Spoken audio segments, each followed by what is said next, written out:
and 89.3, KPFB in Berkeley, 88.1, KFCF in Fresno, 97.5, K248BR in Santa Cruz, and online at kpfa.org. The time is 1 p.m. Stay tuned for your own health and fitness.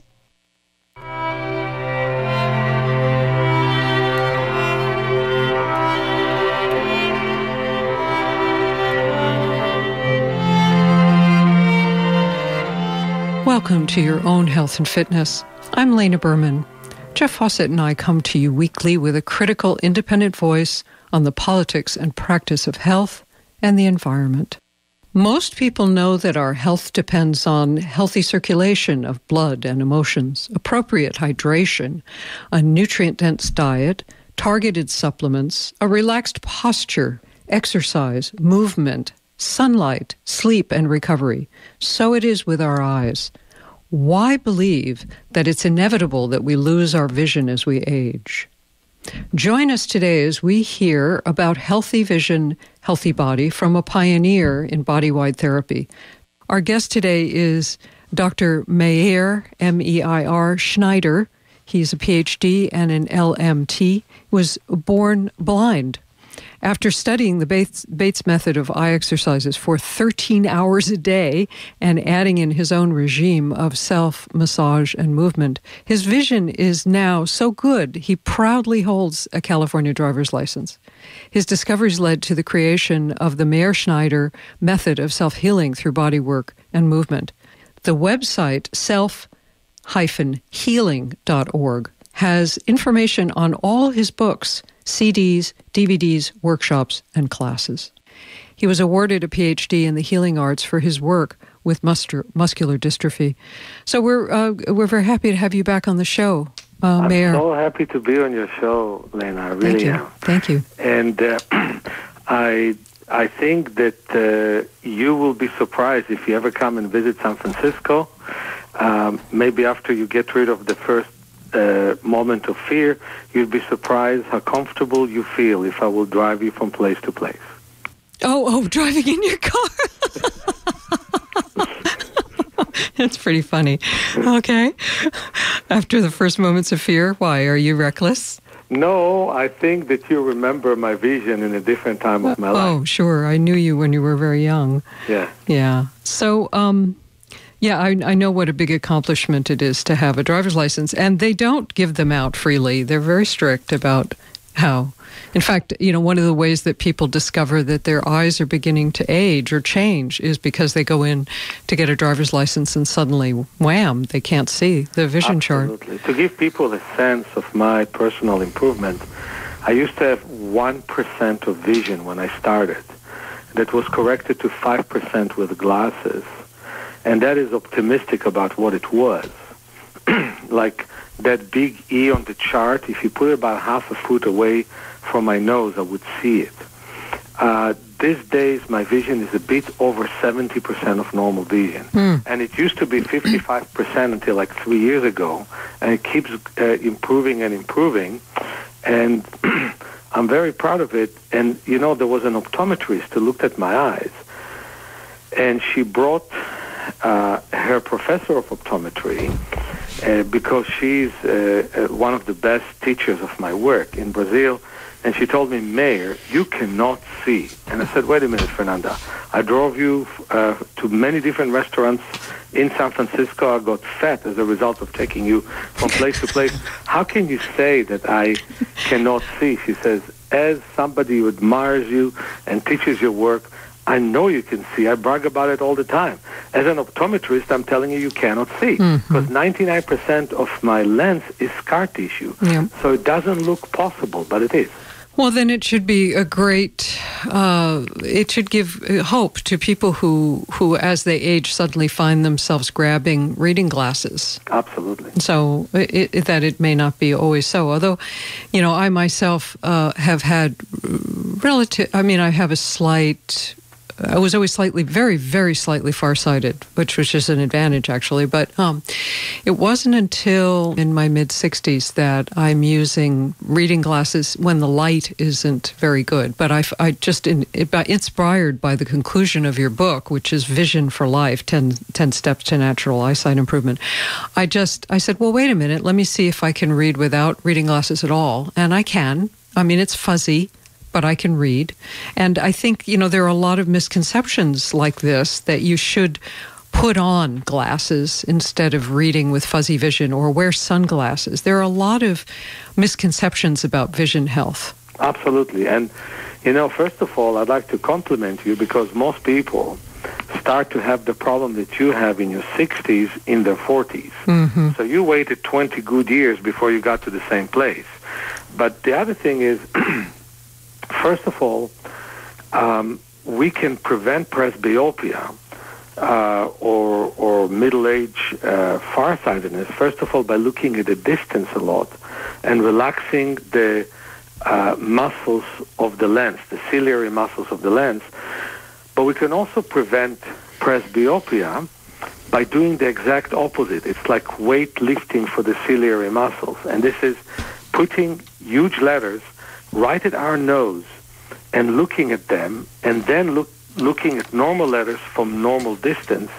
And about 80% of the people doing those two things, looking at a distance to rest the eyes, and then straining the ciliary the way you would lift weights, then they read much easier. But there's other steps that it must take, like relaxing the eyes, adjusting the eyes to the sun, adjusting the eyes to the dark, massaging around the eyes. All that would help them with the specific exercises that make the lens flexible. And guess what happens if you don't make the lens flexible?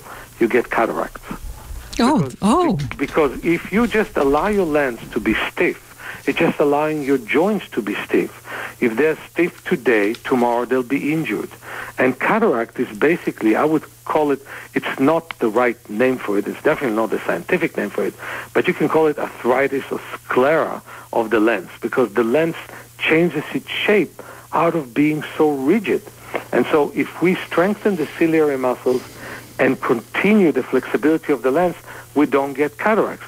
And I really believe that because doctors are so quick in prescribing people glasses for farsightedness, I like exactly what you're doing, that you get mild glasses and that sometimes in strong light, like in the sun, you can read without them.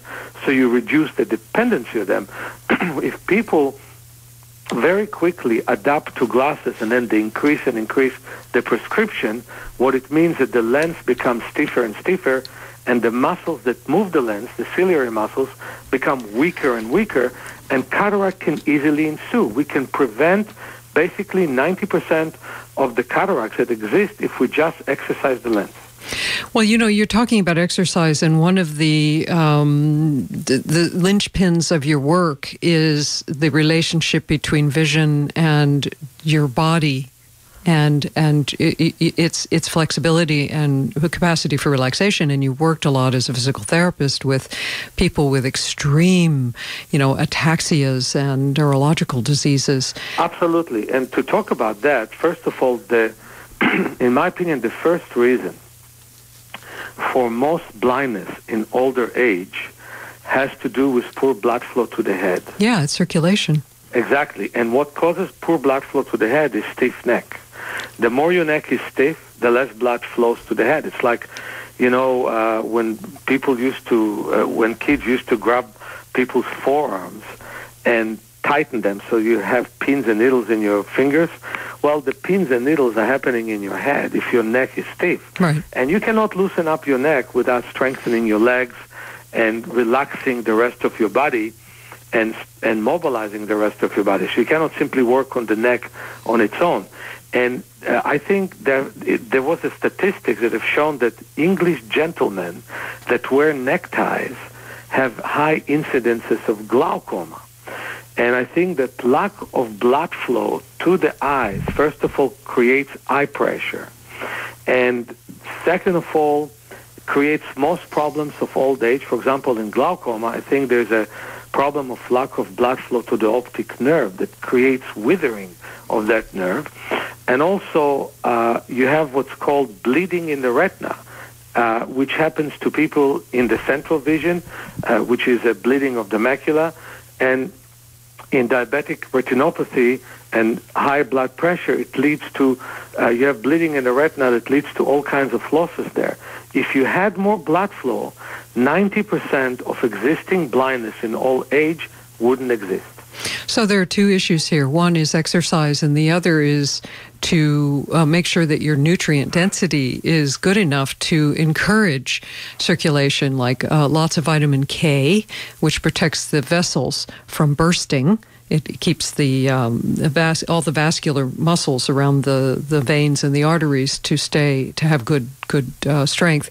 And then all the carotenoids, all these colorings that are in vegetables are very good for the eyes. And then all Absolutely. the antioxidants, like most Absolutely. people know with macular degeneration, which is kind of rampant in this country. Everyone's, as they age, suddenly gets macular degeneration. A lot of that is people who've never taken any vitamins or eating fresh vegetables and making sure they're getting the kinds of things that encourage good circulation. Absolutely. And to add to it, one of the reasons that antioxidants accumulate, oxidation is a very regular part of life because oxygen in its combination with glucose in the cell by nature will create radicals and will create antioxidants. But it is the poor blood flow that doesn't let us basically get rid of them. So some people need antioxidants in order to help that. But I want to tell you, one of the reasons for macular degeneration, which I'm willing to bet, from what I know you, Lena, you'll never have, is that people lost curiosity of details. Yes. Oh, yes. Well, and also people are looking down at their devices now. Exactly. They're all looking at these things close to their faces, and they've got an artificial light shining in their faces and all this radiation, which is also irritating to the eyes. No question. And another problem there is losing the periphery because they're looking at something small and they're losing distant vision. But the detail, I just want to explain that we have 10 layers in the retina. And the most important one is the photoreceptor layer with 126 million photoreceptors in each retina. And 6 million are called cones and 120 million are called rods. The cones, most of them are in the central area, which is called the macula. It's only 1.5% of the total retina. And when people are paying attention to smaller and smaller details, just like infants do out of curiosity, they see more and more. I will never forget my daughter, who was born with cataracts, just like my son, because in my case it's hereditary. I exercised with her, and I put patch glasses, which is basically sunglasses where we put duct tape over the eye, which is the stronger eye, which in her case is the left eye. And I got her to look at petals with her right eye, which was her weaker eye.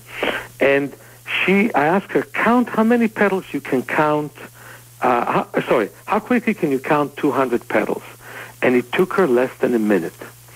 And then one day I asked her, how long does it take you to count 200 petals? And she said, well, about 3 or 4 minutes. I said to her, no, you did it in less than a minute each time. She said, but Daddy, I could not follow my count. And this is exactly the whole point here. She and other people learn to not look at smaller and smaller details, and she taught herself to start to look at them. And in spite of the fact that she has no lens and a small cornea, her vision is 75% of 20/20 without correction and 20/20 with correction, which is unheard of for kids who are born with cataracts. So looking at details will prevent macular degeneration, but not just in museums, all the time. Not trying to see them well, just looking and looking and looking and trying to trigger our curiosity all the time. Yeah, I just want to remind people that you're listening to Your Own Health and Fitness. I'm Lena Berman. Jeff Fawcett is sitting by, and we are on the phone with Dr. Meir Schneider, Schneider. He is the author of many books. We're discussing his newest book, Vision for Life, 10 Steps to Natural Eyesight Improvement. We're talking about the relationship between the body and the healthy body and healthy vision together. One of the things that you're saying, you have many books and you have kits and things that teach people how to exercise their eyes. And when people hear the word exercise, they have an immediate negative response to having to do another thing. But what you're talking about here is that the spirit of the exercise is more, as you say, reigniting a childlike curiosity about the world and learning to relax. And you don't have a wasted moment. Like if you're in a queue or in a line for your bank machine, instead of looking at your iPhone, maybe you're going to look around and learn and look at a distance and relax your eyes.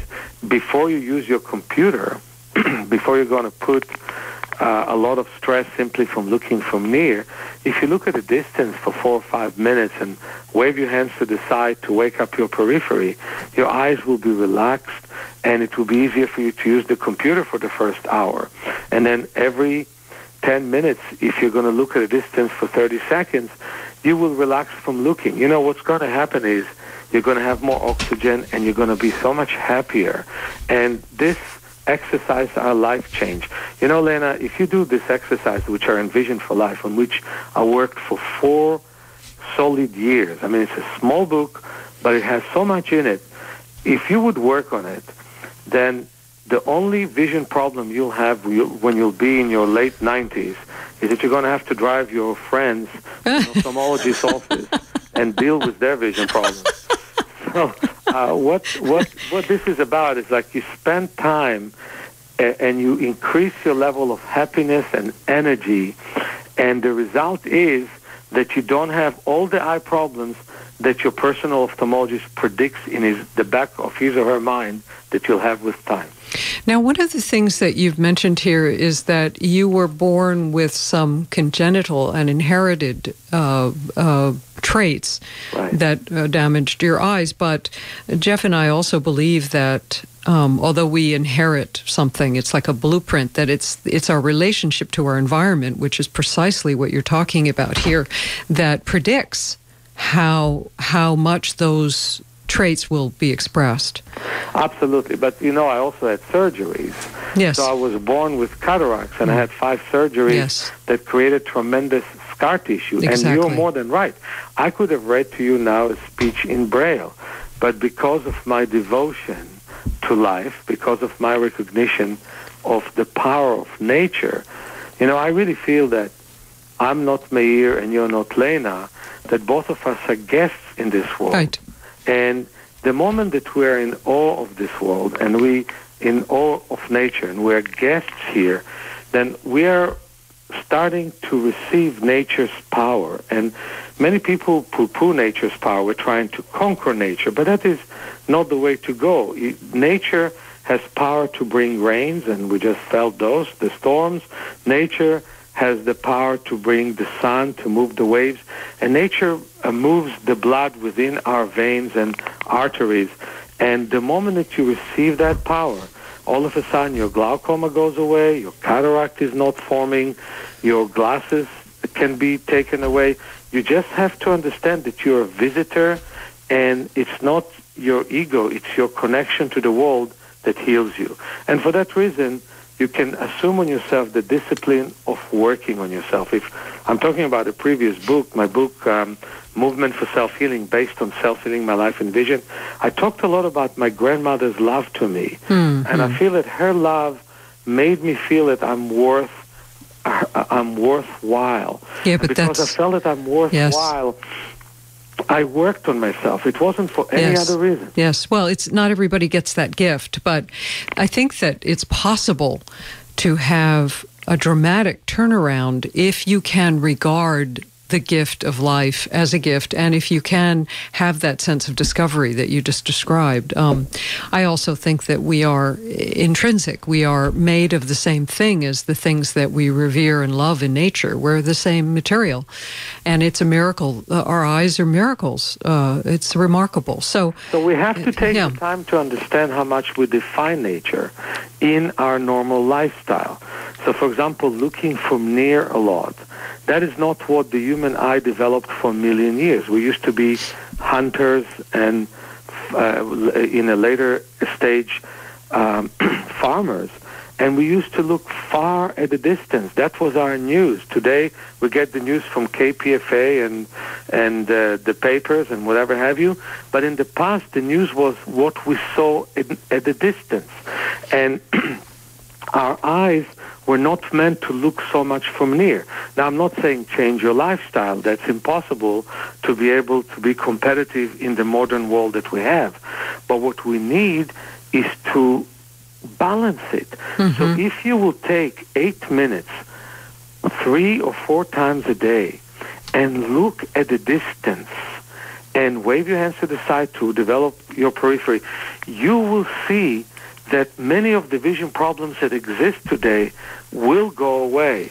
You know, in the time of Dr. Bates, he was so upset that 6% of the kids in upstate New York became nearsighted. I'm dreaming to get back to that time. Today, 52% of the American kids are nearsighted. It used to be an anomaly to have glasses. Kids would call you glasses. These days, it's such a regular thing. That must change because the eye problems go on. And one of the reasons I'm so grateful that you're interviewing me, Lena, is the fact that I think that medicine is doing nothing for us. There is physiotherapy for the body. There's no physiotherapy for the eyes. Yeah, well, it's questionable whether there's physiotherapy for the body. Even, there I agree with you. Yeah. But at least they have that. Yeah. And they don't, I mean, at least they think in that direction. But there is no consciousness. You know, there used to be that in the 60s, if you and I or people like us would exercise and eat well, heart specialists would think we're crazy and it would do nothing for our heart. Today, every cardiologist understands that you need diet and exercise. They may not know the right exercise or the right diet, but they may know that that's a necessity. Ophthalmologists basically are neglecting our eyes. They're saying, the only thing they'll do is fix you symptomatically, and they basically expect all the problems to happen. In my book, I talk about how to deal with post-surgical situation, how to deal with legal blindness if you have it, to sharpen your vision a bit and to adjust to it, but also how to overcome nearsightedness, farsightedness, and how to work in front of the computer without straining your eyes. And if my book is ever going to be practiced and known, and that's what I hope is going to happen, then I think the world will start to be a better place. So we brought up the issue of children. Let's go further with that. You know, what you've said so far is that even if a child inherits some kind of genetic variant that causes some damage, if you don't immediately resort to aggressive damaging surgeries, and if you do exercises with them and stuff, you can reverse some of that. But when children develop vision problems early, it's hard to diagnose. And also, you know, people are being told that children, you see kids with dark sunglasses now. It's terrible. It's one of the things that really, really breaks my heart. And that's one of the things that I want to say, that the only thing you should do with your sunglasses is break the lenses and use the frames for eye exercises. And I think it's just a terrible thing. I want to tell you something, actually. I was teaching a class in Brazil with one of my students who happens to be a wonderful educator, you know, those people who teach blind people to use machines so they would enlarge print and things of that nature. Well, she studied my work, and ever since then she stimulates kids to see. And there's a guy who came to me all the way from England. His name is Will, and he's with me right now for 2 years, and his father became nearly blind from retinitis pigmentosa, which is a nasty illness that destroys the retina. And he decided to change and to not be in his father's shoes. And he really improved his vision dramatically with the work he's doing here by stimulating his periphery. And when he sat down and saw how Sonia, is the wonderful therapist in Brazil, is working with kids, he said, I wish I was exposed to this kind of practice so I would stimulate my eyes from young age. And this is the big thing, that kids who were born with disability, who were born with genes which could cause great eye defect and cause blindness, would have been exposed to eye exercises, they would not have problems. And even physicians, and those are the best ones of them these days, say that regular kids with no disabilities have to be outdoors. And one doctor instinctively in Israel, one girl came to him at the age of 15 and the mother wanted her to have glasses, and he said, no, every hour that you use the computer, go and play. And then she did not need glasses. Right. But right. I wish it was the common thing, that people would understand we must stimulate kids' eyes. Mm-hmm. The thing that seems to be new in this book is that you've added a whole section on non-invasive alternatives to dealing with diagnoses or pathologies of the eye. And I'm going to start with the most common thing, which isn't a horrible condition, but it's extremely common. And when you go to an ophthalmologist, they say, well, after 60 this happens because the vitreous humor, the liquid part of the eye, dries out, which is a vitreous detachment and then the resulting floaters. And you have a very interesting way of having people deal with this. Absolutely. What happens is floaters could be for different reasons. Many people can have floaters without vitreous detachment simply because some parts of the vitreous crystallize. People can have floaters because of vitreous detachment, and people can also have floaters, and that's when I myself send them to the ophthalmologist, and not just to ophthalmologist, to retinal specialist. If they wake up with 500 floaters at once, or all kinds of lights. Or flashes, yeah. Or flashes, that could be a result of retinal detachment. Yes, exactly. And that must be fixed immediately because the retina must get its circulation from the blood vessels called the choroid. Otherwise, the photoreceptors starve and they could die. But in terms of floaters, what you do is many people hate their floaters so much, and how can I accuse them? They look at the print and the floater disturbs them from seeing it, and they don't like them. So what they do is they try to not look at them. But truth of the matter is, if you look at a floater, the vitreous fluid, and some fluid does remain, collides against the floater. And as it collides, it starts to destroy it. So you don't look at a big floater, you look at half of that big floater. Or you don't look at a whole group of floaters, you try to single out one. And if you cannot single out one, you single out a small group of it, and you look at it, and of course the name of it is floater. It will float away. But then you look at a distance, and it will come back, you look at it again. And by the way, it's not only right for floaters, but what happened is you can destroy the floaters, and in my DVD, Yoga for Your Eyes, there was a guy by the name of Tony, and he had such floaters after some retinal surgeries that he could not drive and could not correct his vision with glasses. So I told him to do those exercises and take away the sunglasses that his doctor suggested for him, and it destroyed his floaters to the extent that he could drive, got rid of, he had 14 diopters, went down to 9 diopters, and his vision is basically normal until now. And I want to tell you that floaters can be destroyed all the way. Well, one of the keys to this, too, is allowing bright sunlight to hit your eyes and, even closing your eyes for a while and letting the sun hit your lids. And then you have some of your eye exercises are literally related to sunning the eyes. Exactly. So the sun is terribly important for all of this. When you close your eyes and you face the sun and you move your head all the way from side to side, 180 degrees, it's good to read in the book exactly how to do it. Or see the DVD. But what I want to say is that sun can make us optimistic. There's such incredible campaign against the sun within the medical profession. They do have some points, but by depriving us from the sun, they're depriving us from so many things that we need. from vitamin D, from the collision of the sun with our hemoglobin. They basically can cause us depression and all kinds of problems like rickets and bone problems and even heart problems by being away from the sun.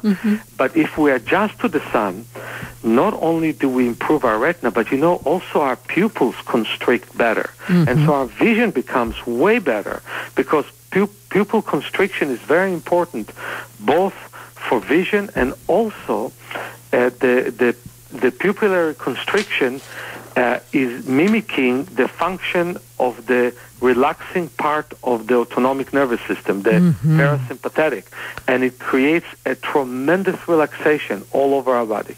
That's wonderful. We need to take just a brief musical break.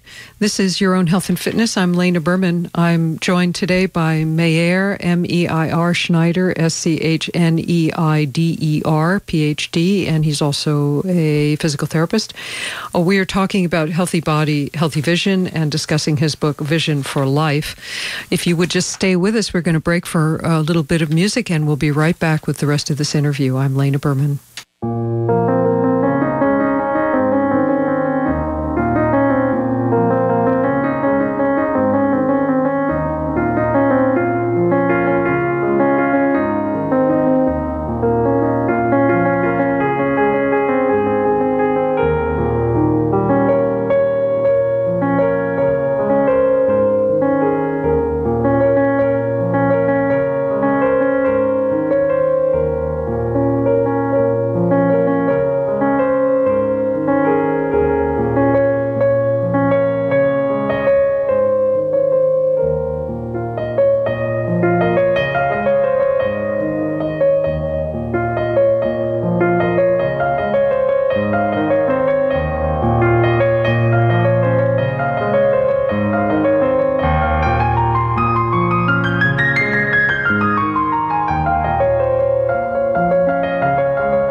Welcome back. Visit our website, yourownhealthandfitness.org, for information about this show and almost 700 other shows, free access to recordings as downloads, all of them, a free newsletter about upcoming shows, and more. Yourownhealthandfitness.org. Meir, could you remind us of how to reach you? Yeah, people can call us at 415-665-9574. Or email us at www.self-healing.org. Okay. Good. It'll be on our website as well. Yes.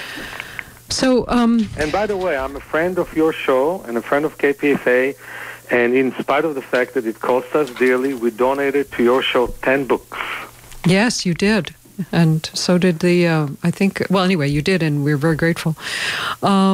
So we were talking about various... Now, the vitreous detachment, the reason you mentioned that if people have flashes or like a lot of floaters, they should go and have their eyes looked at because it could be a retinal tear. It looks similar, but vitreous detachment is not very serious. In 99% of the cases, it's not serious at all. There is one case when it is serious, and that is when it detaches a part of the macula. Oh. And then you create a macular pucker or macular hole. And then you lose vision. Again, the doctors don't think you can do anything about it.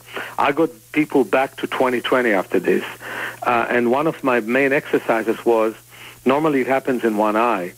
So what I did is I got them to block the eye that sees well, give them pinhole glasses, block all the areas that see, and got them to start the area that doesn't see. And I believe that the macula can rejuvenate.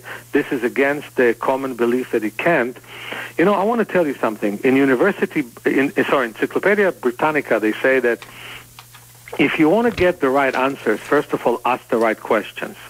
So in the 1800s, Dr. Helmholtz and Hitzig, and the father of ophthalmology in this country, so the two doctors, two physicists in Austria, and the father of ophthalmology in the United States, made a decision that vision cannot improve. It became a premise. Nobody revisited it. And for that reason, we're all suffering.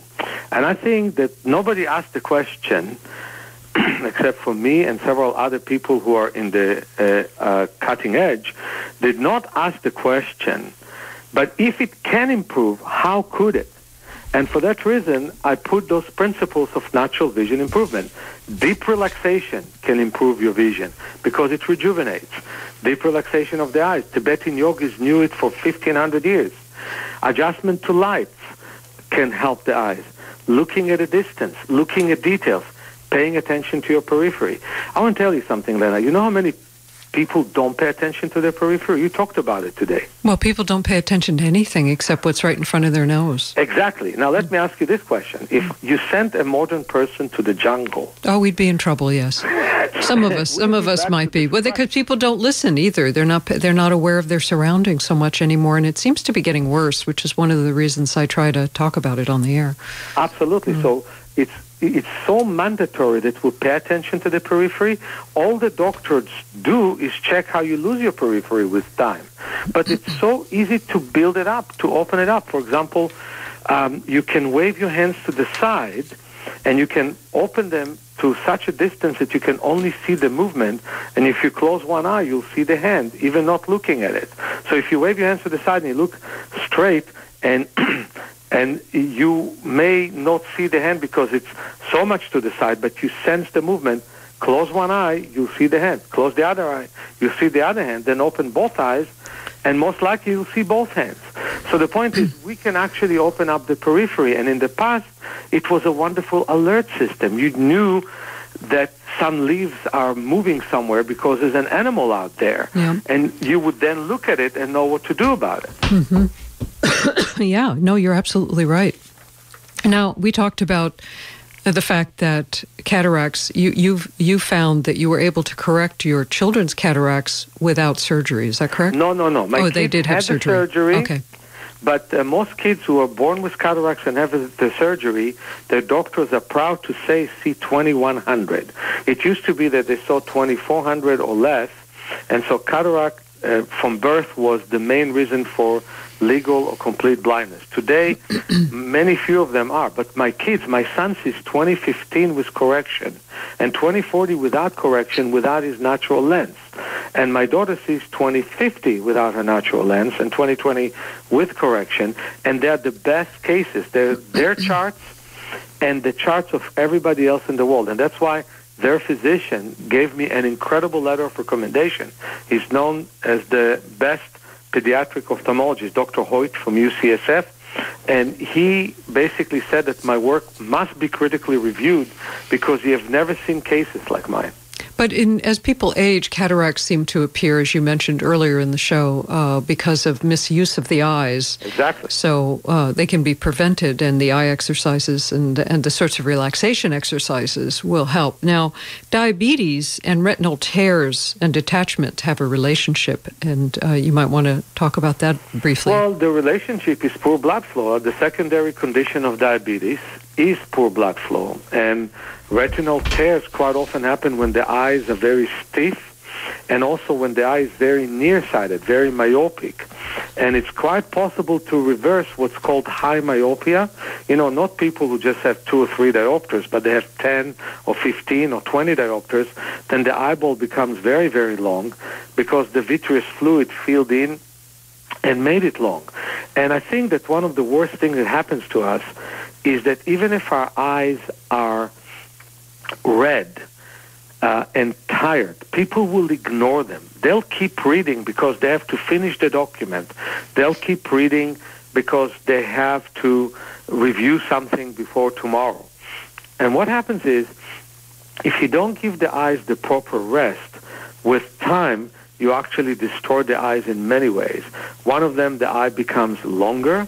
The other one of them, the eye becomes stiffer. And the other one, it demands more blood flow and gets less of it. And from there, we have so many problems. Like you said, retinal detachment, retinal tears, all that is starting with this kind of lifestyle. So looking at a distance, waving the hands to the side to wake up our periphery, palming or rubbing the hands and putting the the hands extremely gently around the eye orbits as long as the elbows are well rested. We have a palming stick that helps people to rest their elbows, or you can put a bunch of pillows on the table. All those things can really prevent all kinds of problems that take $50,000 surgery, an incredible amount of procedures. Well, and sunning the eyes, as you said also, the sunning exercises are very important as well. Absolutely. Yeah. I just want to remind people that you're listening to Your Own Health and Fitness. We are joined today by Meir Schneider, Schneider. He is a PhD LMT, and his newest book, which we're discussing today, is called Vision for Life, 10 Steps to Natural Eyesight Improvement. So, the glaucoma is another issue that people are concerned about, and you discuss how to keep that from happening as well. Yeah, I want to talk to you about that, and I want to talk about how emotions affect the eyes. You know, I think that glaucoma has three components. One is, first of all, let's clarify that glaucoma is not eye pressure. That's what doctors keep telling you. Eye pressure is one of the components that could lead to glaucoma. It is loss of vision, and normally it is basically destruction of the optic nerve. But don't forget that the optic nerve has 1 million fibers. So quite a few of them can be destroyed before your vision gets compromised, and you can bring back a bunch of them. I think there's three reasons for glaucoma: lack of blood flow to the optic nerve, lack of blood flow to the eyes, and lack of balanced use of the eyes. And the balanced use has to be periphery and center, has to be that the pupils constrict and expand. All that can lead to balanced use, and that the different parts of the eyes, different parts of each eye and different parts of the eyes are being used, and we wouldn't have glaucoma. But there's another reason for neck stiffness, and this is emotions. Unresolved emotions often lead to glaucoma. I can give you a very good example. My daughter, who was prompt to have glaucoma, because that's what happens when you're born with cataracts, was once humiliated by one of her teachers. She was considered to be the clown of the class. She's an A-plus student, and it really touched her very badly, and her pressure was uncontrollable. It went up, up, up, up, to the point that even I gave up and said, okay, let's take drops. Well, without telling anyone, she stopped taking drops, and then we measured her pressure again. It went down by 13 points. And the reason was that she was the star actress of The Sound of Music. We had to close her door when she kept yodeling all the time. And she took 2 singing lessons a week. And that singing have released her. And I've heard from one ophthalmologist, Dr. Conrad, that a person was dancing before he measured his pressure, and his pressure went way down.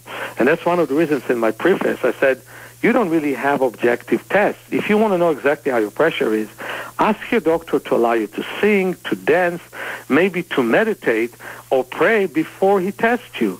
Then the test will be a hell lot more objective. And I think we could prevent it. And I want to tell you one other thing about emotions, if it's okay with you. Oh, of course. There was a wonderful lady by the name of Esperanza. I'm just making plans to go to Mexico. So I met her in Mexico, and she came from Colombia to Mexico. And I taught first an eye class. We had only 11 people there. What was really interesting, 3 women were blind in one eye. So I sent my 2 assistants, one was Brazilian, one was Mexican, to work with them separately. We do a normal thing of patching the sighted eye and having blinking light in the dark. The other 2 took it pretty easily. It was just an exercise for them. That lady, Esperanza, freaked out. She was hysterical. She cried. She left the room. Then she returned to our class, and she worked on her presbyopia, similar to what you're describing, only she had it in her 40s. And she really enjoyed the class. And 2 days later, I met her for 3 double sessions. I started 2 days later. And I asked her, Esperanza, why did you freak out? And she hugged me and cried. And she said, Meir, at the age of 17, I lost my father. And when my strong eye was patched and I started to look at blinking light with my blind eye, I started to have this incredible deep sense of loss.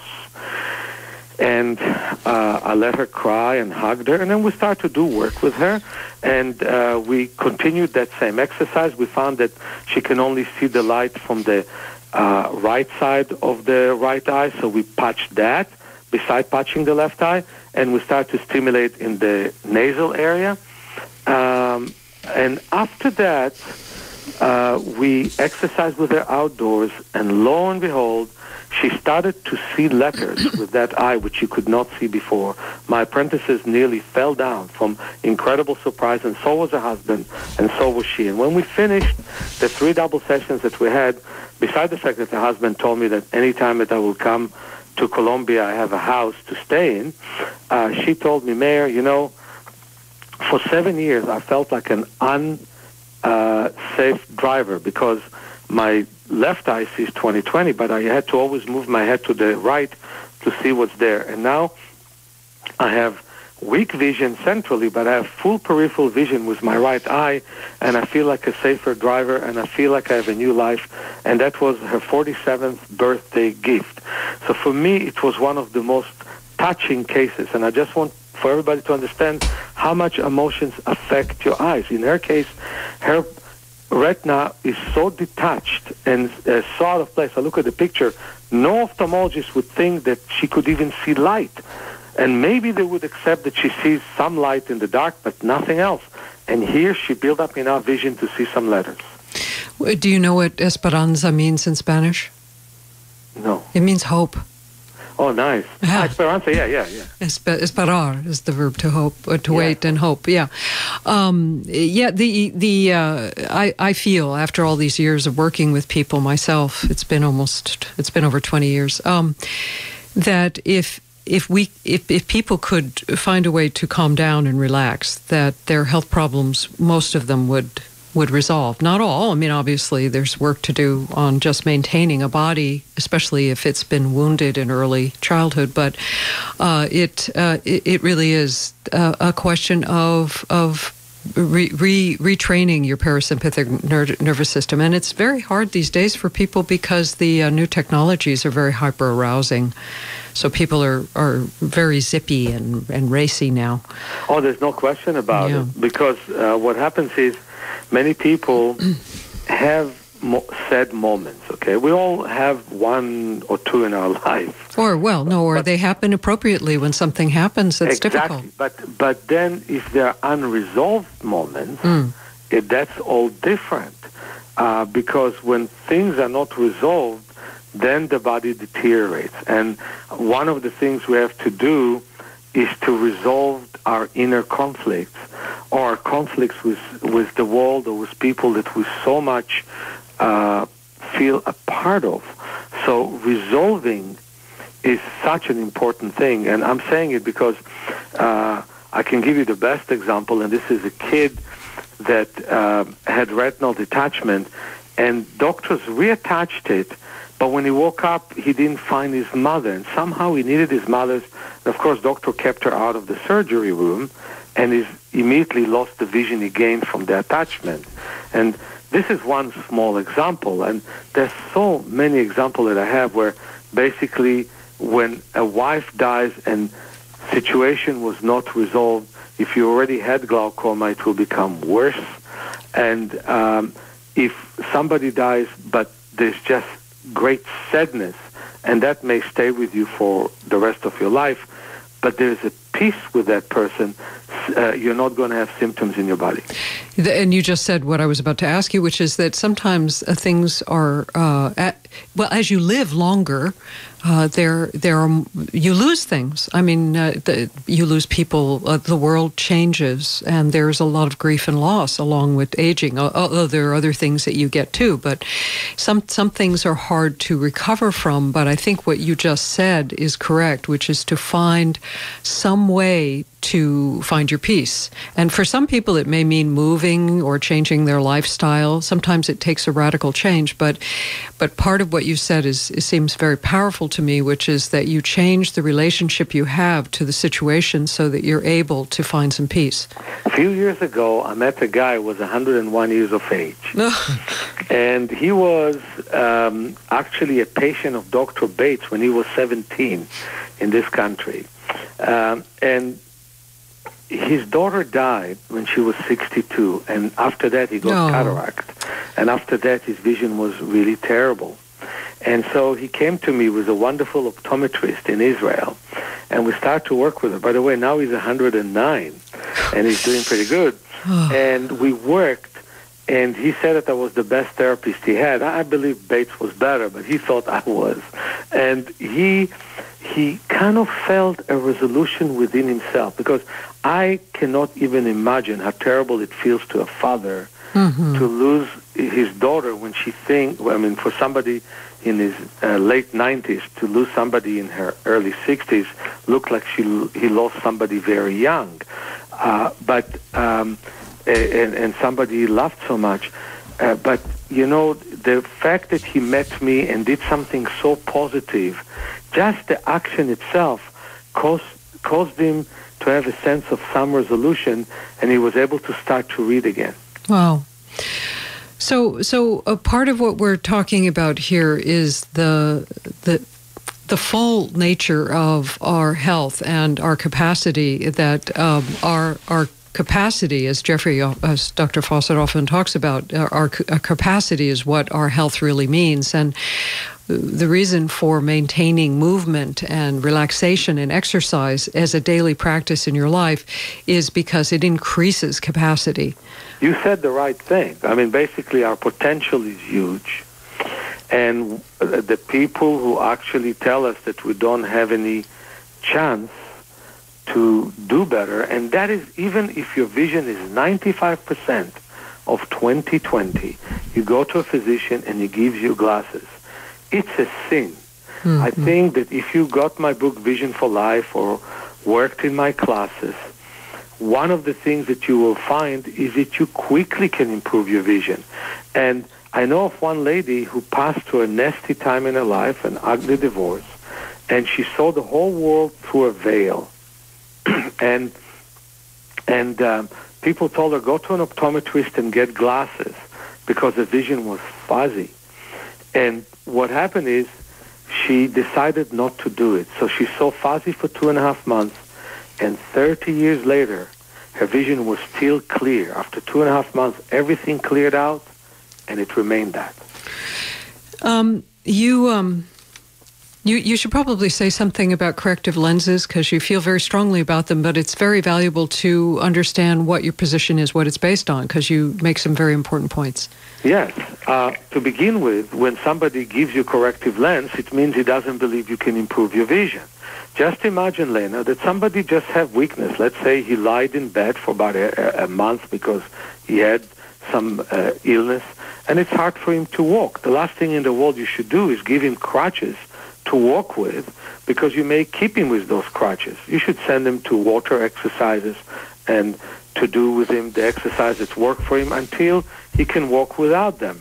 Well, sometimes we need crutches, depends on the case, but then sometimes they're being given to us too quickly. So when people give you glasses, first thing, it means they tell you your vision cannot get better. That's hypnotic. But to begin with, when you look through a minus prescription, you basically are elongating your eyeball, and you're only looking through a focal point, the focal point of the glasses, so you're weakening your exterior muscles.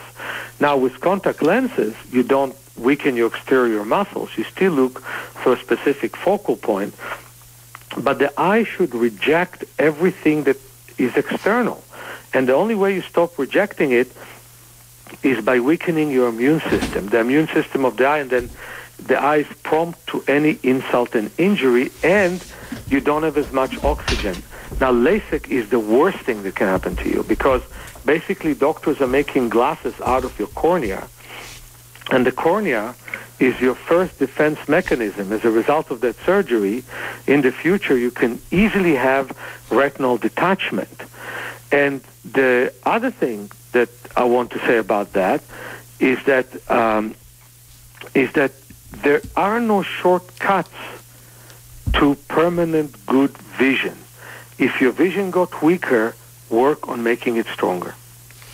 Some of your exercises are all of them are things that you can sort of integrate into your day. You know, they don't have to be like putting on a sweatband and a pair of exercise yoga pants and go off somewhere. You can do these in the midst of your day. But one of them is very intriguing, which is night walking. Can you talk about that? Yes. You know what potential your retina has, Lena? It's just unbelievable. If there is a night with no stars and no moon, potentially you can see a candle light from 16 kilometers or 10 miles. Whoa. But what happens these days is we don't have night vision. We don't have night vision because as soon as there are twilights, we turn lights on. And even in the country, people don't have night vision because they walk with flashlights. And so what we deprive ourselves is of all this wonderful amount of rods, 120 million rods in the peripheral vision that are waking up in the darkest of the dark night. And when we wake them up, it relaxes the whole body. It gives us complete mobility in what considered to be for most modern people darkness. And by the way, it prevents glaucoma because you have glaucoma and you have pressure on your visual system not waking up the rods in the dark.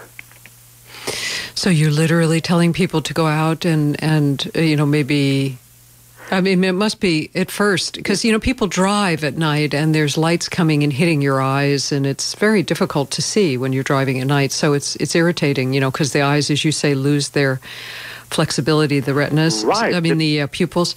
So tell us exactly what kind of night walking you're suggesting. In my 6-day eye class, the 5th day, we always go to the Golden Gate Park, exactly where the city doesn't invest money in lights, that is in Stall Lake. Oh, yes. And and thank God they don't. So we walk there back and forth, and at first they don't see much around them, and then they see the lake. And normally it takes 40 minutes to wake up all the rods, because in the past you did not have lights. Even the fire is kind of a new invention. What happened is people adjusted to the twilight and then to the dark, to the beginning of the evening, which wasn't as dark, and then to the darkness. Today, as soon as it's twilight, they turn the lights on. So we walk in the dark, we get used to the dark, we palm from time to time, we put a small piece of paper between the eyes for half a minute and wave the hands to the side to wake up the rods, and then we take the paper off and we walk. And guess what happens? The dark starts to be so pleasant. And then people say it's not dark enough because there's halo from the city. But when we return to the city lights, everybody now senses how much we compromise our eyes to that strong light that we live in. So one thing I recommend the audience is to please when you turn off the light at night, keep it off. Don't have lights in the hall. It is actually proven that kids get more nearsightedness if there is light in the hall. Get used to walk in the dark. Don't worry about bumping your head once or twice against the wall. But walk in the dark.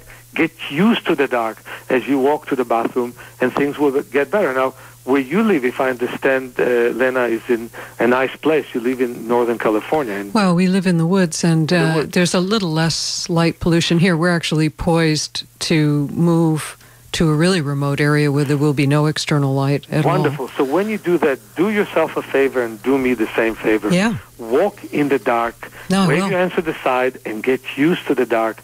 It's going to really help your eyes. I will do that. Very long term. It'll probably help other things, too. Absolutely. So, Meir, we've run out of time, and as always... Too bad. Yeah, I know. But as always, you are just a delight and so much information. Dr. Meir, M-E-I-R, Schneider, S-C-H-N-E-I-D-E-R,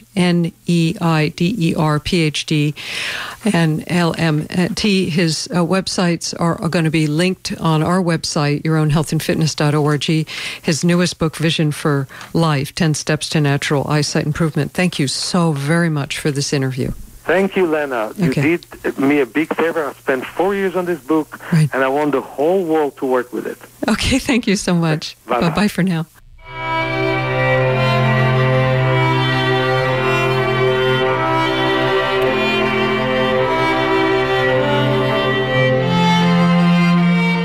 Thank you for joining us today.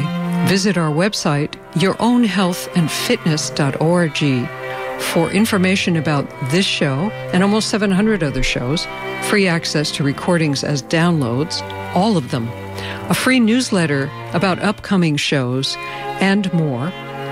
It's all at yourownhealthandfitness.org. Your Own Health and Fitness is produced by Lena Berman and Jeffrey Fawcett. Being informed not only protects your health and your environment, it protects your freedom.